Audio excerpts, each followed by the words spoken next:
Good morning. This is Pastor Jeff. I'm here in my office and I'm here for our daily lectionary readings for Monday, December 18th, 2023. On Mondays, we reflect back on what is taking place at church on Sunday. Psalm 125 is our psalm reading.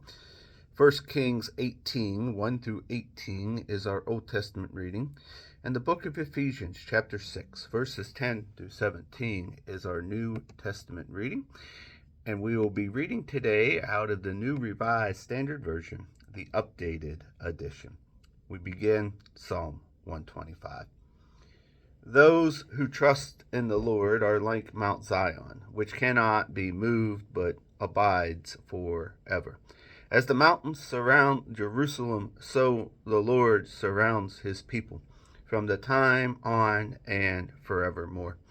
For the scepter of the wickedness shall not rest on the land allotted to the righteous, so that the righteous might not stretch out their hands to do wrong. Do good, O Lord, for those who are good, and those who are upright in their hearts, but those who turn aside to their own crooked ways. The Lord will lead away with evildoers. Peace be upon Israel. Our Old Testament reading today comes from 1 Kings chapter 18, verses 1 through 18. After many days, the word of the Lord came to Elijah in the 3rd year of the drought, saying, Go present yourself to Ahab. I will send rain on the earth. So Elijah went to present himself to Ahab. The famine was severe in Samaria. Ahab summoned Obadiah, who was in charge of the palace. Now Obadiah revered the Lord greatly, where Jezebel was killing off the prophets of the Lord.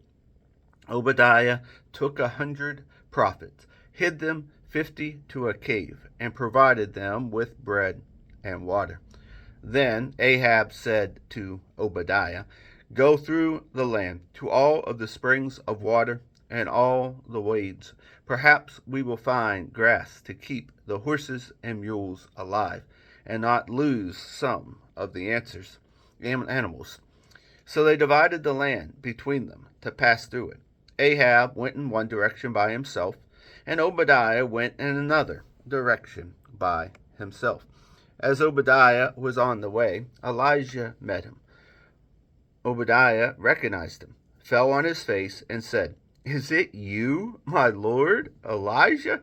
And he answered, It is I. Go tell your lord that Elijah is here.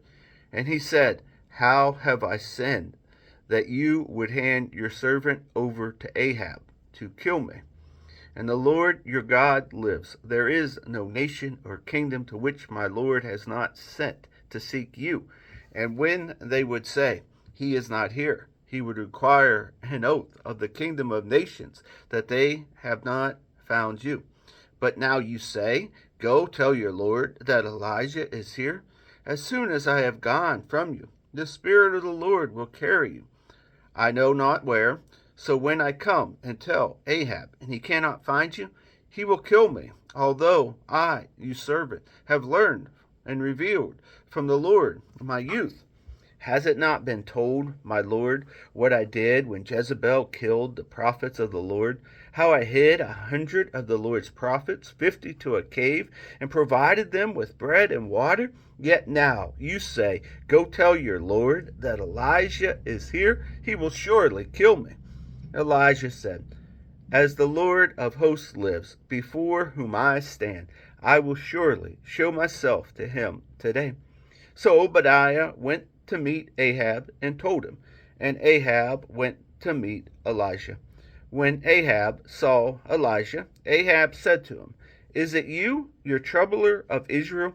He answered, I have not troubled Israel, but you have in your father's house, because you have forsaken the commandments of the Lord and followed the Baals.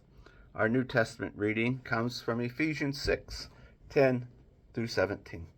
Finally, be strong in the Lord and the strength in his power. Put on the whole armor of God, so that you may be able to stand against the wiles of the devil. For our struggle is not against blood and flesh, but against the rulers, against the authorities, against the cosmic powers of the present darkness, against the spiritual forces of evil in the heavenly place. Therefore, take up the whole armor of God, so that you may be able to withstand on the evil day, and having prevailed against everything, to stand firm. Stand firm, and therefore belt your waist with truth, and put on the breastplate of righteousness, and lace up your sandals in preparation for the gospel of peace. With all these, take the shield of faith, in which you will be able to quench all the flaming arrows of the evil one. Take the helmet of salvation and the sword of the Spirit, which is the Word of God. And here ends our readings for the day.